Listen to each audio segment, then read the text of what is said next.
యేసయ్య నామమున మీకు వందనాలు తెలియపరుస్తా ఉన్నాను. ఈ దినం కొరకు దేవుడు సిద్ధపరిచిన వాగ్దానాన్ని మనం స్వాధీనపరచుకుందాం. పరిశుద్ధ గ్రంథంలో నుండి కీర్తన గ్రంథము 91వ అధ్యాయము 7వ వచనం ద్వారా ప్రభు మీ కుటుంబాన్ని దర్శిస్తూ ఉన్నారు. ఎస్పెషల్లీ నిన్ను ప్రభు దర్శిస్తూ ఉన్నారు.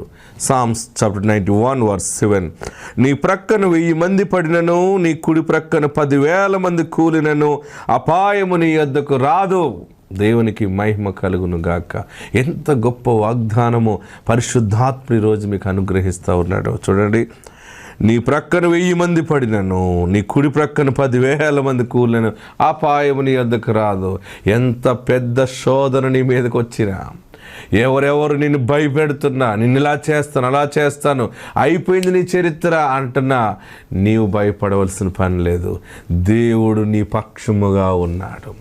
అసలు ఊహించని మనుషుల నుంచి బలమైన కష్టము నీకు ఎదురుపడిందని భయపడుతున్నావేమో, లేకపోతే నా వల్ల కాదు, నేను తీర్చలేనంత అప్పులు పడిపోయాను నేను, లేకపోతే నా వల్ల కాని పరిస్థితి, నేను మాట్లాడలేను, నన్ను దోషిగా నన్ను నిలబెడతా ఉన్నారు, నేను నిర్దోషిని, నాకు భయం వేస్తుంది అని అనుకుంటున్నావేమో.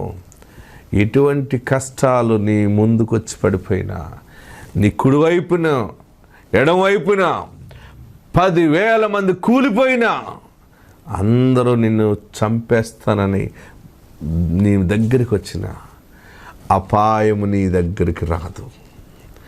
దేవుడు నిన్ను ఎన్నుకున్నాడు, దేవుడు నిన్ను ఏర్పాటు చేసుకున్నాడు. ఎవరు నీకు చేతబడి చేయటానికి లేదు. ఒకవేళ ఎవరైనా చేతబడి చేస్తే అది తిరిగి వాళ్ళ దగ్గరికి వెళ్తుంది.